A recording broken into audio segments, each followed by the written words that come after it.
Hello everyone, in this video I am going to show you how to share YouTube video on Instagram story. Before we start, please subscribe and like this video for more tutorial like this. First, open your YouTube channel.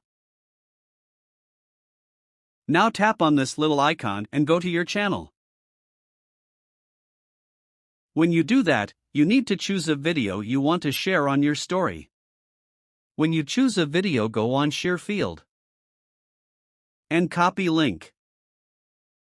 Now close this app and go to Instagram. Now I want to share my photo on Instagram story and post YouTube link with photo. You can take picture in this moment and share link with same steps, just follow my steps. Go to your profile and choose a photo and share to Instagram story.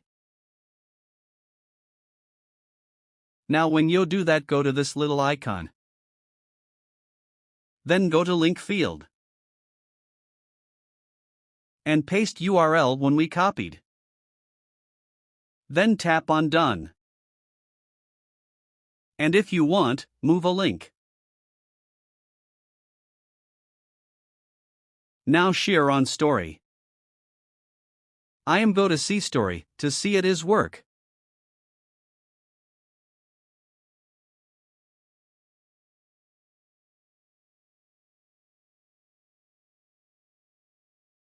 That is it for this video. If this video like you, leave a like and subscribe for more tutorial like this. Goodbye.